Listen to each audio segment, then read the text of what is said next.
but maybe most people don't care. And I feel like that might be the threat, not necessarily from, um, the threat might be coming from a person that believes they don't need to hire Burke Creative, right?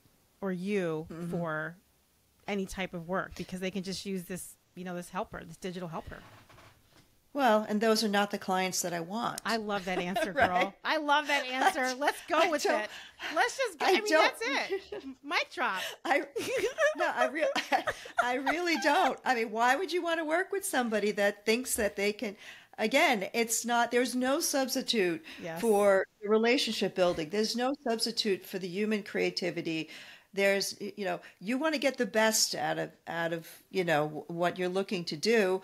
Then if you don't want that, then I don't want to work with you. I love it. This is why this is why you are so amazing. So listen, I loved this conversation. I want to talk to you more because you have so much to share, but I'm not going to give away all your secrets, Judy. People need to hire you. People need to hire you, right? I mean, that's what needs to happen.